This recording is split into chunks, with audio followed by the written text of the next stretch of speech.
Olá pessoal, nesse vídeo nós vamos conversar sobre comportamento dielétrico e polarização.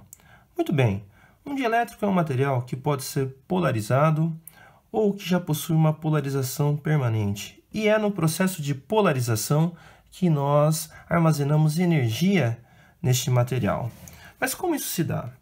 Vamos considerar uma molécula simétrica, que a distribuição de carga negativa e a distribuição de carga positiva possuem o mesmo centro. Se nós aplicarmos um campo elétrico nessa molécula, a força elétrica atuará a favor do campo na carga positiva e contra o campo na carga negativa, promovendo aí uma separação entre essas cargas, deslocando o centro de carga positiva e o centro de carga negativa, promovendo então uma polarização dessa molécula. Dessa forma, nós temos aqui um momento de dipolo elétrico, um vetor que aponta da carga negativa para a carga positiva e que é dado pela carga elétrica, que sofreu essa separação, vezes a distância entre essas cargas, o vetor de distância da carga negativa para a carga positiva, ok? Mas nós temos moléculas também que já são polares, que já possuem um momento de dipolo elétrico, Se nós tomarmos uma porção de um material desse tipo, nós temos as moléculas aqui que já são polares, E se nós aplicarmos aqui um campo elétrico nesse material, a ação da força elétrica, a ação do campo, contra as forças atômicas e moleculares, promoverá o alinhamento desses dipolos elétricos, Sendo aí um alinhamento tal que a força elétrica atua contra essas forças moleculares, essas forças atômicas de restauração, nós temos o armazenamento de energia neste material, ok? Seria o equivalente ao levantamento de um peso na mecânica, à compressão de uma mola. Nós temos o armazenamento de energia do material, mas aqui no caso a fonte dessa energia é a fonte do campo elétrico. Tomando então uma porção de volume do material, nós podemos definir aqui um vetor polarização que aponta da carga negativa para a carga positiva. Uma polarização média seria dada então pela soma de todos esses momentos de dipolo elétrico dividido pelo volume aí do material, No caso limite, o volume tenderia a um volume infinitamente pequeno. No caso desse vetor polarização, então, ele terá a unidade de momento de dipolo elétrico, que é Coulomb vezes metro, carga vezes distância, por unidade de volume por metro cúbico, Realizando a simplificação, portanto, o vetor polarização, ele terá unidade de Coulomb por metro quadrado, uma densidade aí de cargas. E é a capacidade de armazenamento de energia dos dielétricos que os tornam interessantes para o uso em dispositivos que nós conhecemos como capacitores. Os capacitores, eles armazenam energia elétrica através do acúmulo de cargas em suas placas, em suas armaduras, sendo a capacitância de um capacitor definida como a carga acumulada nas placas dividido pela diferença de potencial aplicada entre as placas, Sendo a unidade, então, carga Coulomb por diferença de potencial volt, essa relação Coulomb por volt que nós chamamos de Farad, a unidade de capacitância. Mas a capacitância é uma propriedade intrínseca aí da geometria do capacitor. E no caso mais simples, um capacitor de placas paralelas, ela é dada aí, vamos considerar que nós temos vácuo entre as placas, capacitância é dada, então, pela permissividade elétrica do vácuo, vezes a área das placas, dividido pela distância entre elas, Muito bem, vamos considerar, então, esse dispositivo mais simples, um capacitor de placas paralelas. No entanto, sem perder a generalidade das nossas conclusões. Vamos assumir que este capacitor está ligado a uma tensão constante, uma tensão VDC, e essa tensão constante irá carregar as placas, no caso aqui, cargas positivas na placa de cima, né? Uma carga mais Q, e cargas negativas na placa de baixo, de forma que nós passamos a ter uma densidade superficial de carga nas placas, né? Carga dividido pela área. Essa densidade superficial de cargas nas placas estabelece um campo elétrico entre essas placas e, portanto, aí uma densidade de fluxo elétrico, né? Densidade de fluxo elétrico, que nós sabemos do eletromagnetismo, no caso aqui é a permissividade elétrica do vácuo, vezes o campo elétrico. E a energia está armazenada neste campo elétrico. É interessante nós analisarmos aqui as unidades de medida dessas grandezas. No caso, densidade de carga será Coulomb por área, né? Carga por metro quadrado, Coulomb por metro quadrado. Analisando a densidade de fluxo elétrico, a permissividade do vácuo é dada em farad por metro. No caso, farad é Coulomb por volt, então permissividade elétrica Coulomb por volt vezes metro. E o campo elétrico, nós sabemos que é volt por metro, e assim, realizando a simplificação, a densidade de fluxo elétrico também é Coulomb por metro quadrado, ou seja, a mesma unidade da densidade superficial de cargas que estabelece essa densidade de fluxo elétrico.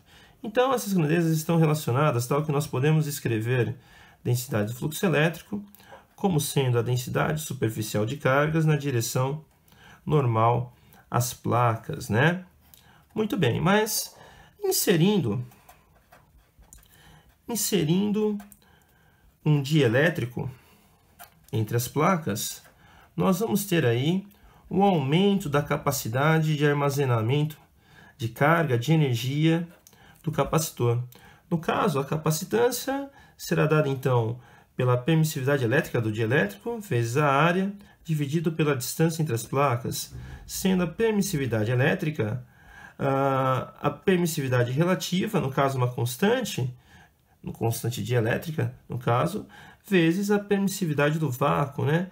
Sendo essa constante dielétrica um número maior que 1, ela representa aí um aumento da capacidade de armazenamento de carga, de energia deste capacitor, quando nós inserimos um dielétrico entre as placas. Muito bem, mas como isso acontece? Como isso se dá, né? Bom, vamos analisar aqui. Inserindo o dielétrico entre as placas, este será polarizado pela ação do campo, né? E nós vamos ter aqui as moléculas polarizadas, ou seja, um deslocamento de suas cargas, né?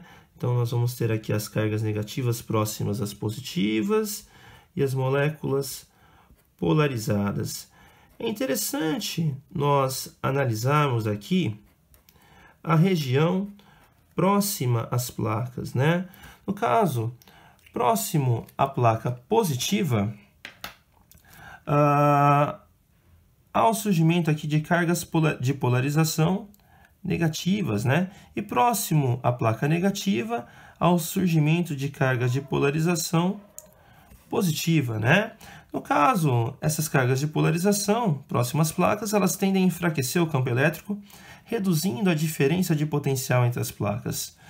No entanto, como nós temos uma tensão constante, uma fonte de tensão constante, surgirá um gradiente de corrente que irá deslocar elétrons da placa de cima para a placa de baixo em quantidade equivalente a essa carga de polarização adjacente às placas.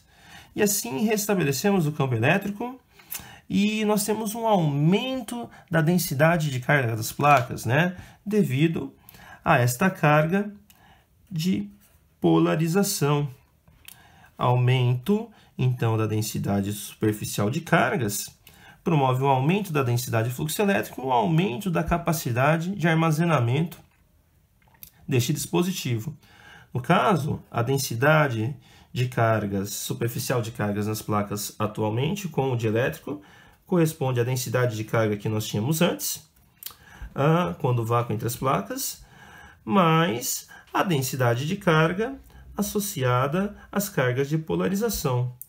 Mas essas densidades superficiais de carga estão relacionadas com os vetores densidade de fluxo elétrico e vetor de polarização. E assim nós podemos reescrever vetorialmente a densidade de fluxo elétrico com o dielétrico corresponde à densidade de fluxo elétrico quando nós tínhamos vácuo entre as placas, mais o vetor de polarização, né? Que tem a mesma unidade da densidade de cargas de polarização, né? Muito bem. Então, a densidade de fluxo atual é a densidade de fluxo que nós tínhamos antes, mais o vetor de polarização. E nós podemos reescrever essa relação de forma a encontrar uma expressão mais prática para o vetor de polarização em relação àquela que nós definimos antes aqui, em função dos momentos de dipolos elétricos, né?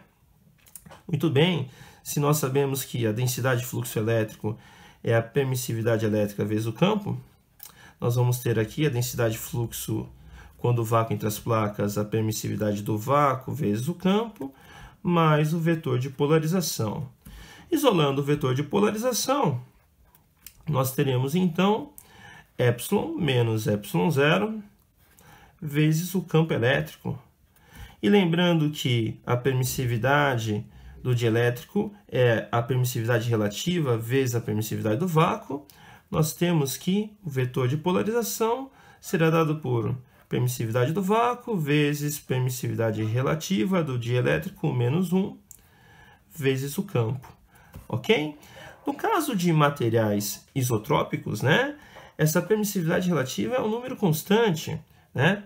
E nós podemos ainda reescrever o vetor de polarização como sendo epsilon zero vezes essa quantidade que nós vamos chamar de suscetibilidade elétrica do material vezes o campo elétrico, né? Então, nós temos aqui uma expressão mais prática para o vetor de polarização, sendo a suscetibilidade elétrica do material, a permissividade relativa do dielétrico menos 1.